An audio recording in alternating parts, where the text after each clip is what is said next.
Baka mag-go.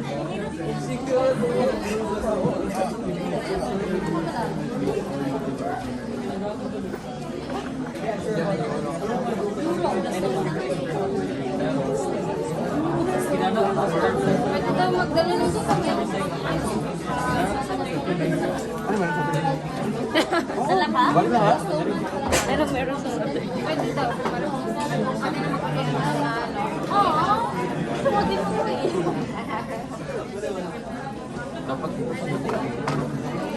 Pwede ganito.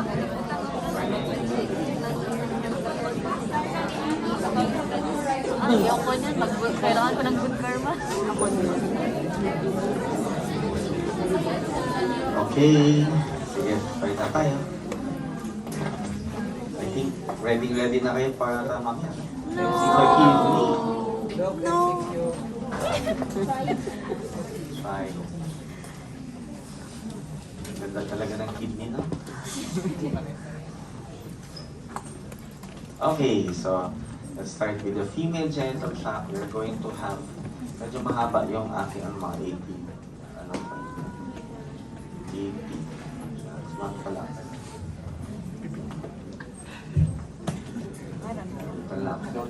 Yeah. Okay, so lecture for this morning would cover the infections of the genital tract. We have the vulva, vagina, and the cervix. And by the way, ano lang ako? Substitute teacher.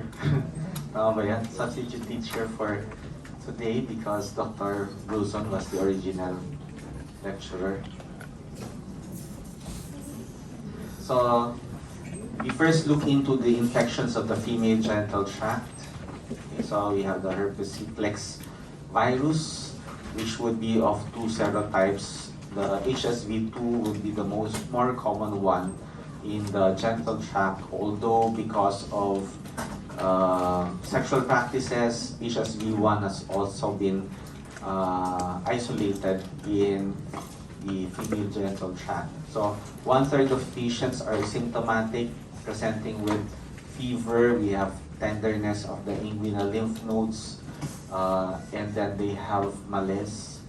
The gross picture would be fairly characteristic, okay, which we would show vesicles and ulcers, and there's latent infection in HSV because of the migration of the virus to the lumbosacral nerve ganglia.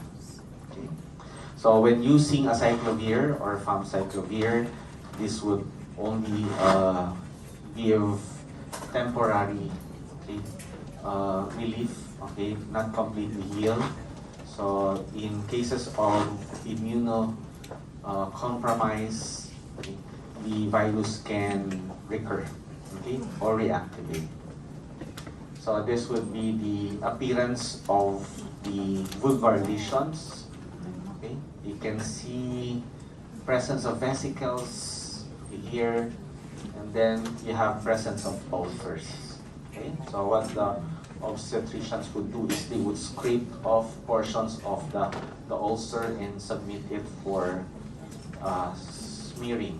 Okay, so we have the characteristic appearance of the HSV infected cells. The cytopathic effect would be the, anong tawag natin doon?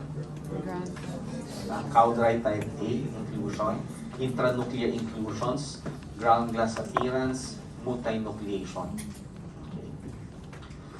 And then we have the molluscum contagiosum, which would be easily transmitted by direct contact. So in the case of molluscum contagiosum, we have 4 types. The one is the most prevalent because that is transmitted easily by contact of children. Okay, so mga school children, maglalaro sila. Okay, so they can contract the molluscum contagiosum. On the other hand, the MCP4 is the one that is sexually transmitted. Okay. Fungal infection, most common is Candida albicans. We have seen it in populations pertaining to diabetes, antibiotic use, and pregnant women. So the vaginal discharge is having a milk-like appearance, curd-like. Okay, and patients complain of pruritus. So molluscum contagiosum is identified by having this pearly dome papules, okay, with an umbilicated center. So yung gitna, para siyang marong casting. And then, the one in the center would show molluscum bodies. Okay, these are cells that would possess intracytoplasmic inclusions. So yung HSV would possess intranuclear, this would possess intracytoplasmic inclusions. Okay. And then for candidiasis, very characteristic on speculum examination, we would see the curd-like discharge, yung parang gatas, no? Okay. And then we of course would see the hyphal elements, okay? Hyphae and spore. Next we have Trichomonas vaginalis. This is a protozoan and this is identified with the flagella, okay? And it presents with a frothy vaginal discharge. Patients would complain of dyspareunia, dysuria, and on colposcopy, it would show the redness of the cervix. They call it as the strawberry cervix. Okay. Gardnerella vaginalis, on the other hand, is fairly common. We often encounter this one with pap smear. This is a gram-negative, okay, Coccobacilli or Coccobacillus. It is the cause for bacterial vaginosis and presents with fishy odor vaginal discharge. Okay? And then we have the Ureaplasma urolithicum and Mycoplasma hominis, which are isolated, causing vaginitis, cervicitis, has been implicated also with preterm labor, preterm delivery, as well as chorioamnionitis, causing abortions. Okay. So this is the picture of the Trichomonas vaginalis. They appear to be smaller, way smaller than that of the stratified, the squamous epithelial cell. They are known to have this nucleus, and they have that flagella. Okay, so that is the Trichomonas vaginalis. Then we have the Gardnerella vaginalis, okay, easily identified by having the Coccobacilli look, and they are the they are the clue cells, okay? They are the reason why we have the so-called clue cells, wherein Coccobacilli would be seen surrounding or would be present, accompanying the epithelial cells. Okay, having a cloudy appearance of the cytoplasm of the squamous cells. Okay. So for PID, pelvic inflammatory disease, patients would complain of abdominal pain. So there's adnexal tenderness, there's fever, there's vaginal discharge, especially if this would be coming from STDs. Okay. Etiology, we have the Neisseria gonorrhea, we have the Chlamydia trachomatis, which are STDs. We have puerperal infection, which would mean that this would be coming from any history of abortion or delivery. Okay, the culprits here would be staph strep. We have the coliforms and then the Clostridium perfringens. So for STDs, usually they would be associated with inflammation of the fallopian tube and the ovary, which we would call as tubo-ovarian abscess. So there's a lot of neutrophils and lymphocytes within the fallopian tube and ovary. For peripheral infections, bacteremia would be common with endocarditis, with peritonitis, meningitis, and arthritis. So Neisseria gonorrhea, identified with the gram-negative morphology, diplococci, okay, of course, history of sexual intercourse. Okay. Next, we go to the vulva. So the vulva is the transition between the skin as well as the vagina. So it is lined by stratified squamous epithelium that is keratinized. So we look into some of the lesions. In the vagina, we have the Bartholin cyst, which would be due to the obstruction of the Bartholin duct. Okay, so its size would be around 3 to 5 cm.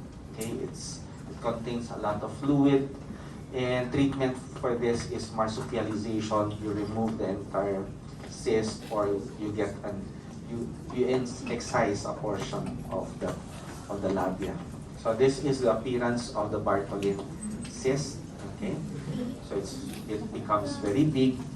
Okay, so sometimes it can become 5 cm. So malaki-laki yung 5 cm. Okay, so it is lined by stratified squamous epithelium. So take note, it's cyst-like, and it can be lined by transitional or stratified squamous. Okay. So next we have the non-neoplastic epithelial disorders occurring in the vulva. So makikita nyo kaagad yan by physical exam. Okay. So this would be referred as the leukoplakia. Leukoplakia refers to the plaque-like epithelial thickening. Okay? And it would be a source of pruritus and scaling. So makati. Okay? So two types would be lichen sclerosus and squamous hyperplasia. First, we go to lichen sclerosus. This is seen in postmenopausal women. So pag inisip natin mga matatanda, so more of atrophy. So it is also identified with increased frequency of autoimmune disorders. So autoimmune reaction would be a consideration also. So what would be the appearance? Parchment-like, parang papel na makapal. Hyperkeratosis, but hyperkeratosis would be the thickening of the stratum corneum, okay? But the entire epidermis would be thin, okay? There is sclerotic thickening of the dermis, and you can have scanty dermal inflammation. So lichen sclerosus, again seen in postmenopausal women. So para siyang lagyan mo ng makapal na papel, okay? Parchment-like, okay? Para siyang mapa. Yan. Okay, and then when we look at the microscopic finding, the epidermis would have hyperkeratosis, but thin out siya, thinner than the usual, kasi atrophy siya. And then you have the sclerosis of the dermis. Okay. Squamous hyperplasia, on the other hand, is called lichen simplex chronicus, or hyperplastic dystrophy. Ang kaibahan niya with the lichen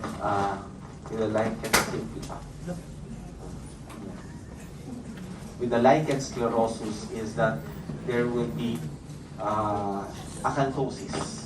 Okay? Kumakapal yung epidermis niya. Okay, still with hyperkeratosis, and then there's a lot of inflammatory cells. Okay? So this is associated with pruritus. So yung nangangati-ngati, yun. So kating-kati sila sa kanilang yun. Okay? So it's associated with redness, with pruritus, and then what happens is that there will be thickening of the epidermis.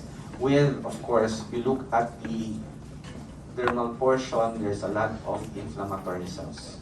So again, going back, you have the lichen sclerosus, with thin out epidermis, scanty and infiltrates associated with atrophy, and then postmenopausal women. Okay? On the other hand, if we have the squamous hyperplasia, this is associated with pruritus in a kamot. Okay? There will be the thickening of the epidermis. We have a lot of inflammatory cells in the dermis. Okay? Pero pareho lang silang under leukoplakia. So we go into benign tumors. This would be identified as having polypoid appearance. Okay, mukha siyang polyp. We have the papillary hydranoma occurring as a nodule. Okay, it is situated at the vulvar area. It is the counterpart of intraductal papilloma of the breast. Okay, because it looks the same. Okay, good. papillary projections of the epithelial cells.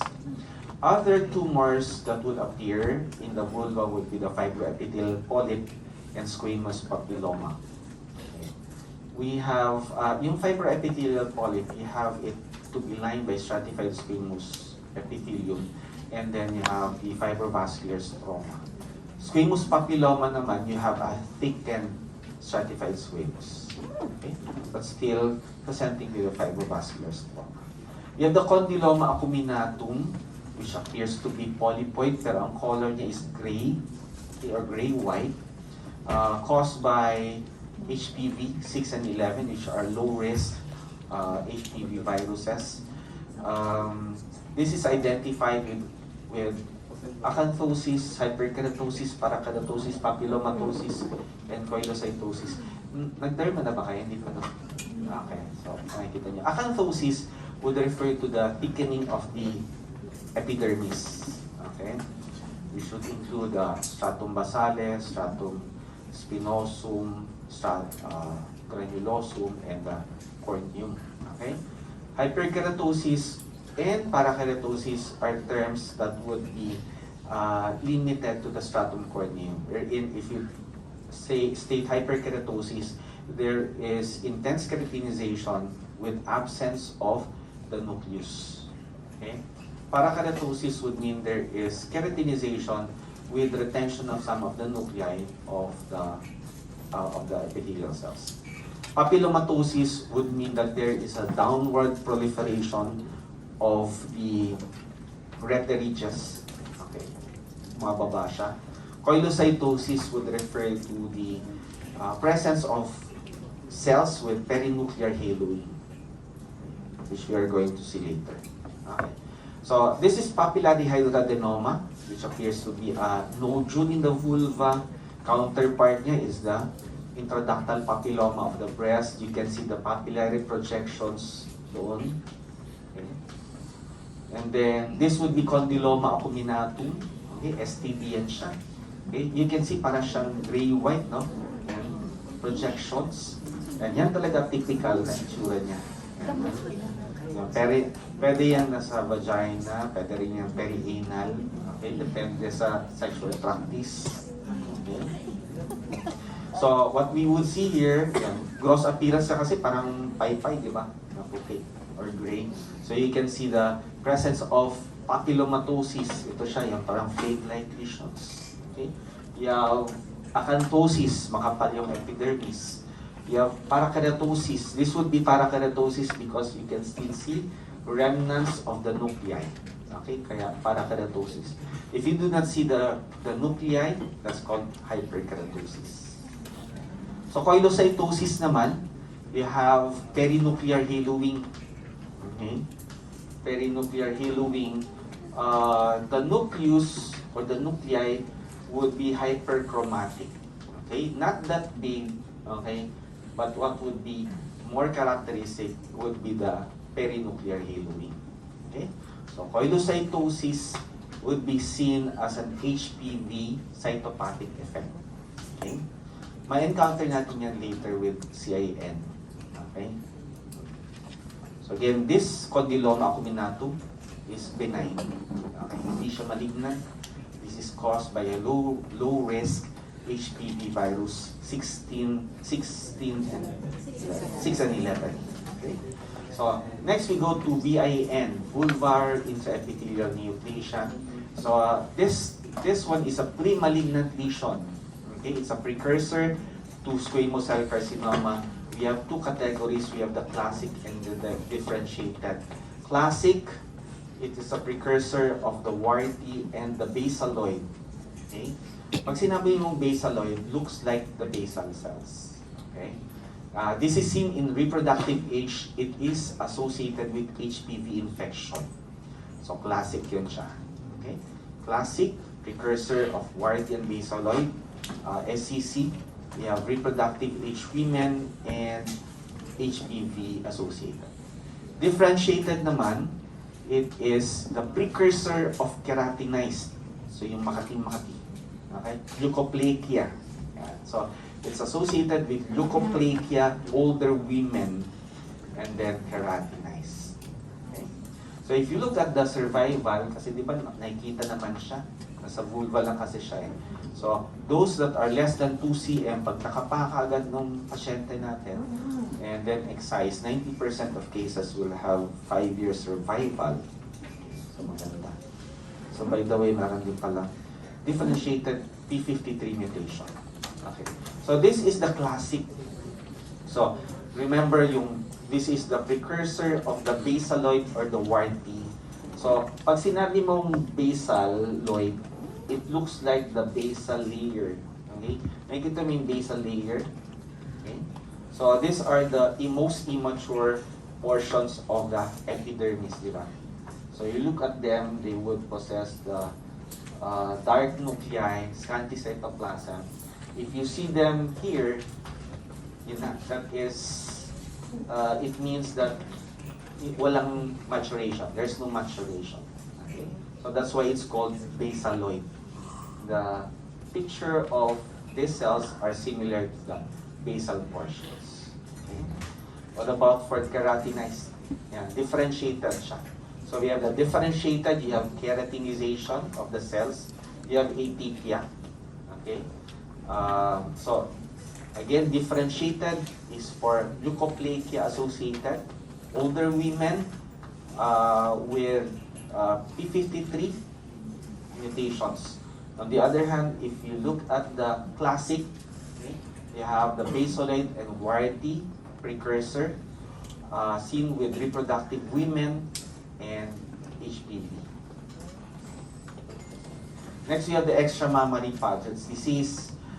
This is tumor which would show crusting erythematous rashes, okay, with large pale tumor cells, okay, with perinuclear halo. It is not associated with an underlying cancer, unlike that of the Paget's disease of the breast, wherein there is an underlying malignancy.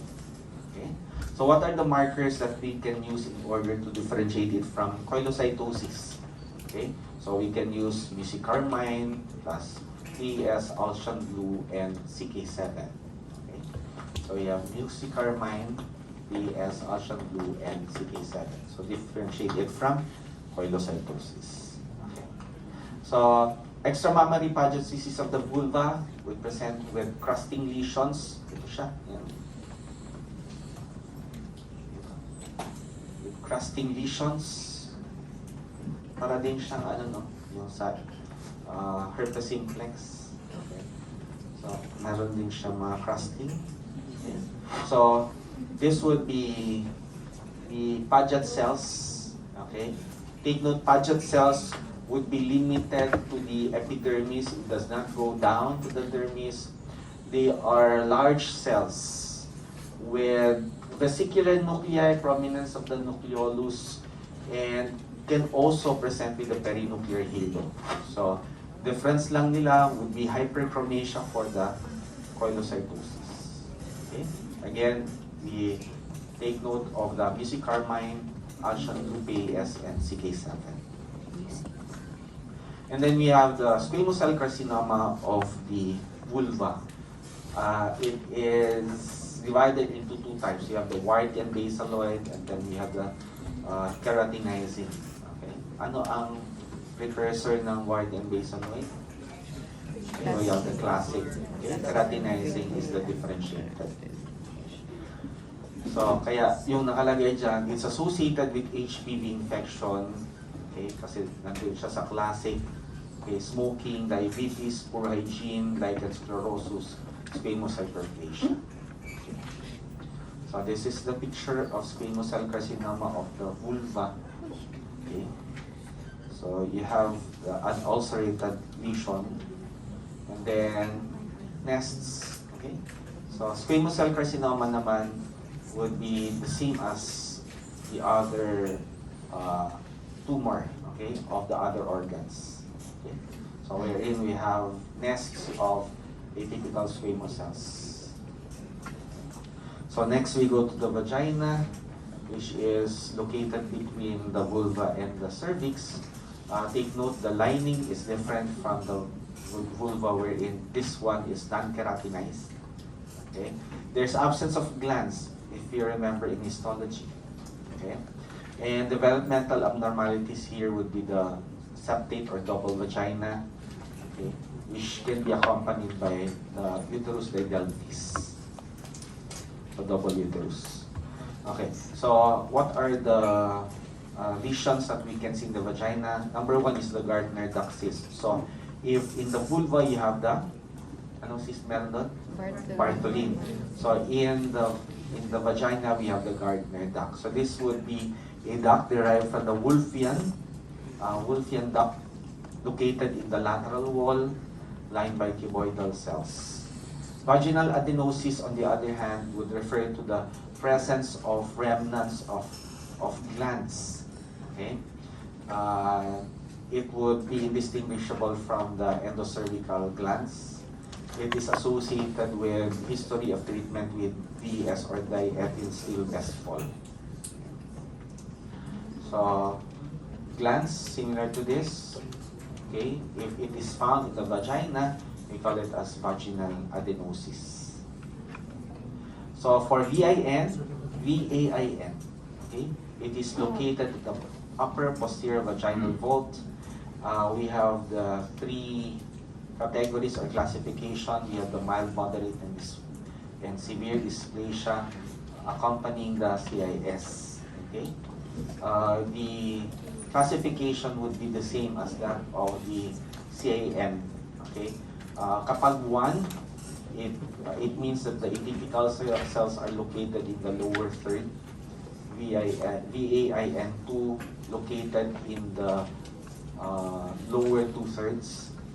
VAN 3, it would encompass the entire thickness. And then for squamous cell carcinoma, it is found in the upper posterior wall because that is also the location of the inside of the intraepithelial neoplasia. We have squamous cell carcinoma being the major malignant lesion in the vagina. For adenocarcinoma, we have the clear cell type, especially if there is the presence of glands. It can be a precursor for malignancy. So, and then we have the a tumor that is derived from the soft tissue, which is the embryonal rhabdomyosarcoma or sarcoma botryoides. It would affect children, 5 to 10%. Okay. Shows grape-like masses. Take note of the desmin. I think it's not found. Nasa book ba yan yung desmin? Okay. So because this is sarcoma and because it's a rhabdomyosarcoma, we would see this to be round cells. Kasi embryonal means they are round cells. And then when you say rhabdomyosarcoma, it means that there's differentiation for the muscle, skeletal muscle. That's why when you look at the picture, they are round cells and they would possess the eosinophilic cytoplasm, which would be the reason why we would think of its differentiation would be coming from skeletal muscle.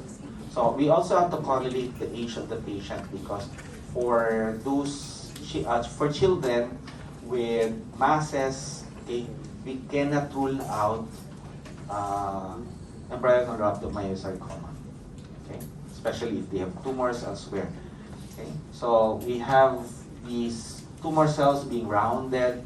They are positive for desmin because our differential diagnosis here, if we have these round cells, okay, singly scattered will be lymphoma. Okay, so you have to rule out lymphoma also. But take note of the grape-like cluster there. So look at the vaginal, actually vulva na ito. Okay, it is found in the vulval portion. So this is the picture of the grape-like cluster, okay, of embryonal rhabdomyosarcoma. So now we go to the cervix. So we have the cervix divided into the external os, the endocervix, and the ectocervix. There is the transformation zone which would serve to be the junction of the ectocervix and the endocervix, and this is the area where squamous metaplasia would be observed. And this is also the area which is very susceptible to HPV infection. Okay. Squamous metaplasia can occur because of changes in the vaginal pH. Ito siya, makita nyo. Remember nyo naman, di ba, yung first session natin? Okay? Metaplasia is a form of adaptation. Okay? The moment that you see the glandular portion there, okay, and then you have the stratified squamous, it's a sign of metaplasia. This is from the cervix. You can see the ectocervix, lying by stratified squamous. This portion would be the endocervix. We can see the cystically dilated glands over there. That would refer to the Napoleon cysts. Okay? So, may tatlo na tayong cysts. We have the Bartholin cyst for the vulva. We have the Gardner duct for the vagina. And then we have the Napoleon cyst for the cervix. Okay? So, Napoleon cyst pa rin yan. Okay, endocervical polyp is fairly common. So, I see a lot of this in my practice. Okay, this can be a cause of vaginal bleeding or discharge. They appear as single masses. Criteria that we follow is that we should be able to see varicose glands with sclerotic blood vessels, and the stroma should be fibrotic. So, hindi naman mukhang tao, no? Sura niya.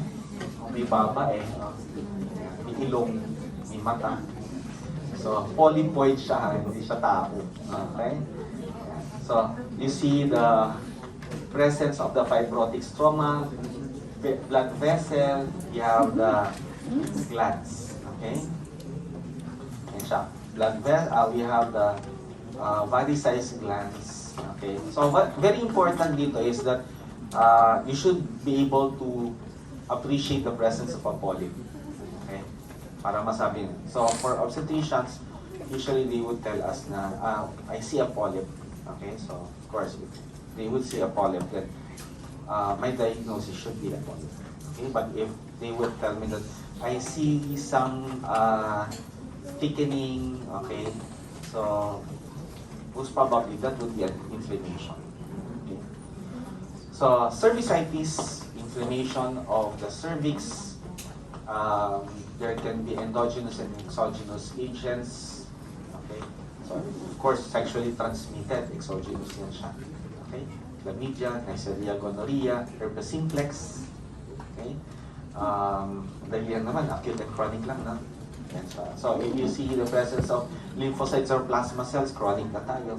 And then neutrophils naman if we have acute cervicitis. Now we go to cervical intraepithelial neoplasia. Cervical intraepithelial neoplasia would occur in reproductive age women. We have the risk factors given. Okay, I think nawala na yan sa edition natin. Okay, but take note of the risk factors. We have the early age of sexual intercourse. That's why in the prevention, pap smear should be performed 3 years from the onset of sexual activity. So kung yung merong sexually active na at the age of 10 years, so dapat 13 years old, nagpapa-pap smear. Okay? Presence of a cancer-associated HPV. We have multiple sexual partners. Okay? Increased parity. Male partner with multiple previous sexual partners.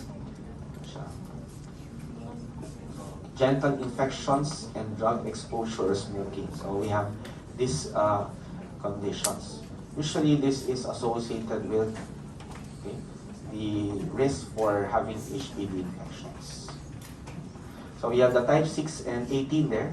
Okay, 16 is the, these are the high risk, no? And 16 would be the most common cause. Okay, so the HPV would carry the E6 and E7, and they would cause mutations, okay, with regards to the P53 as well as the RB. So P53 would be the E6, okay? RB naman is the E7. Okay? Alam naman natin, ano ba ang P53? Oncogene tumor suppressor. Yes, tumor suppressor. The same with the RB. So ang oncogene lang dito would be the third, or telomerase. Okay? P21 is a tumor suppressor also. Okay. So what do we see with CIN? Coilosity change is present, but coilosity change is simply a cytopathic effect. Okay? Pag sinabi namin may coilocytosis, it doesn't mean na CIN na siya. Saan natin nakita yung coilocytosis? Condyloma acuminatum. It is benign. Okay? So when we say may coilocytosis, so this is just a cytopathic effect of the virus. The same way as when I say meron tong Cowdry type A. Okay? So, ganun lang yan siya. Okay? It simply means that we have a patient with HPV infection. Okay? But then, with the appearance of atypical cells, yan, meron siyang dysplasia, meron siyang variation in the nuclear size, may hyperchromasia, loss of polarity. That's the time that we would say, meron itong cervical intraepithelial neoplasia. Okay? So, this would be the classification for precursor lesions of the cervix. Okay? Yung pinaka-first doon, yung dysplasia carcinoma in situ was the first yon na classification. I think that was 70s. Used in 70s and 80s. Okay? Wherein they categorize it as mild dysplasia, moderate, severe, and carcinoma in situ. Okay? Pag sinabi mong mild, okay, the classification or the dysplasia, it would depend on the involvement of the lining epithelium. Okay, we always would look into the basal layer because according to the book, okay, the most susceptible would be the immature basal portion, the HPV. Okay, dun tayo mag-start. Okay, so and then we have the CIN, which is the second classification. From the fourth year classification, it became 3. Okay, naging 1, 2, and 3 na lang. Yung 3 mo, nag-encompass siya ng severe dysplasia as well as the carcinoma in situ. And then we have the classification LCIL and HCIL. Okay, LCIL and HCIL, which we also use for pap smear. Okay. So, looking at the lower portion, pag meron tayong LCIL, 10% will progress to HCIL. Okay? HCIL, 10% would progress to carcinoma.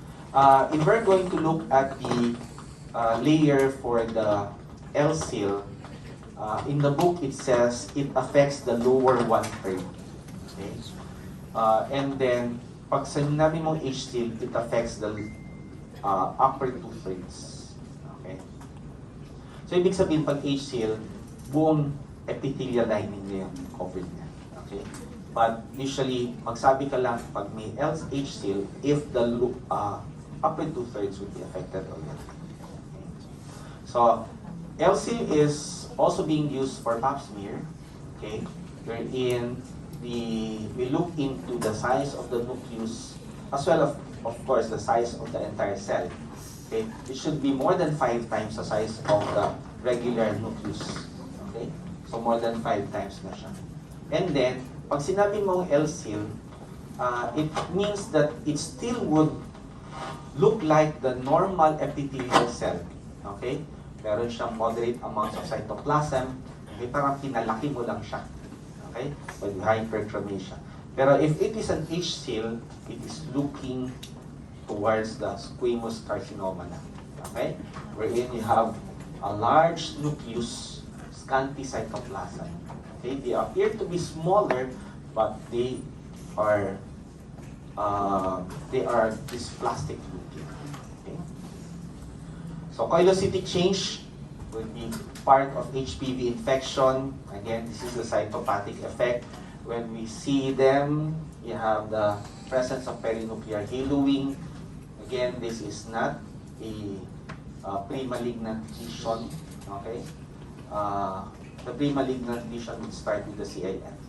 Okay? So, this is just a cytopathic effect. stating that HPV is present. Okay? So this is in the book. You can see the normal one with the visual basket weaving. Okay, and then we have the the normal, the CIN1. You look at the appearance or the presence of atypical cells in the lower 1/3. Okay, again, basal cells would be the most immature. They are the ones that would be affected by HPV. So they always start with the basal portion. Okay, so ang basal portion, basal cells, looking yung atypical cells on the lower 1/3. Okay? When you go into the CIN2, it affects the lower 2/3. Okay? And then CIN3, it affects the entire thickness. Okay? So for CIN3, we have the entire thickness to be affected. Okay? CIN3 would affect the entire thickness. In CIN3, it would encompass severe dysplasia as well as the carcinoma in situ. Ang difference nila would be in the surface. Okay? If in the surface you would still see normal squamous cells, then that is CIN3, that is severe dysplasia. Okay? But if you see the atypical cells to be situated in the topmost, like in this case, then this is CIN3 with carcinoma in situ. So microinvasion, you have the presence of a budding, okay, or invasion beyond the basement membrane, okay, and then we have squamous cell carcinoma, which is associated with smoking HPV. We have the large cell keratinizing, large cell non-keratinizing, more common itong non-keratinizing. In the book, wala yung small cell, but we encounter small cell carcinoma. And they would stain positive for cytokeratin. On the other hand, ang small cell is of the neuroendocrine type. So we would stain it positive for chromogranin A. Okay? So this would be the staging for squamous cell carcinoma. Very important sa squamous cell carcinoma would be the spreading. Okay? So limited to the cervix ang one. Okay? If it extends to the uterus, 2 na siya, as well as vagina. Okay? In the 1A1, you can see that there is a stromal invasion. Yung nakita nyo kanina na may microinvasion. If the invasion is less than 3 mm going down, but the lateral spread is less than 7, 1A1 siya. Okay? If the 1A2 in between 3 to 5, pero the same pa rin yung lateral spreading. Okay? 1B na, more than 4, less than 4 in radius diameter, and then 1B, 2 is more than 4 cm. And then, we also have adenocarcinoma occurring in the cervix, okay, because we have the endocervix. It's associated with HPV infection. We have here the squamous cell carcinoma. We have the ulcerated mass there. We have the nests of squamous cells. We have the so-called large cell keratinizing because of the keratin pearl. Okay, pag may keratin pearl, that is large cell keratinizing or well-differentiated type. This is the non-keratinizing. You have individual keratinization, but you do not see the keratin pearl. You have here the small cell carcinoma, if you remember that of the lung. Okay, di ba may nuclear molding siya? So, the same. So, when you have small cell carcinoma of other organs, the same siya. And then we have the adenocarcinoma. For adenocarcinoma, actually, we have 3 subtypes because it depends on what we would see. So, it can be endocervical type, looking like the endocervix. It can be the intestinal type, yung merong goblet cells. Okay. It can also be the endometrioid type. Mukha siyang columnar. And then we also have the adenosquamous, wherein we have the combination of the squamous and the adenocarcinoma. And then last slide would be on cancer screening. We use HPV DNA. Okay. Although in the book it says high sensitivity pero low specificity because of the cross reactions with other infections. Kaya this is for women 30 years old or older. Okay, pap smear is performed for women who are sexually active, okay, or they are 21 years of age. Ilang taon na kayo? Yeah, mga gena, no? So, pap smear na. Pap smear na. Yeah. So, or within 3 years after onset of sexual activity. Ito hindi ko natatanungin ha. Yeah. Basta yung age na lang. After 30 years of age, so, negative pap and HPV screening done every 5 years. So, ilang taon na kayo ulit? 24, 25. Nakapagpa-pap smear na kayo? 21. So, cervical cytology every 6 to 12 months kapag abnormal ang HPV DNA. And then, abnormal cytology, we perform colposcopy. So, abnormal cytology, may nakita kaming ascus. Yan. Atypical squamous cells. Mag-repeat sila. And then, if we have L-seal, H-seal, colposcopy would be performed. And then, vaccination would offer protection for 10 years. So, thank you.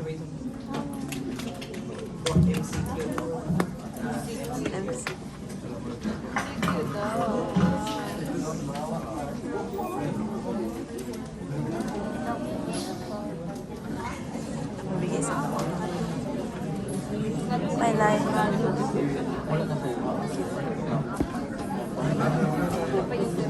What's up? I'm the naked baby.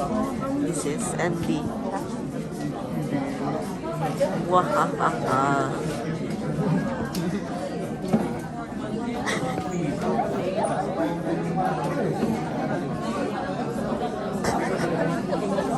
Look at his butt cheeks.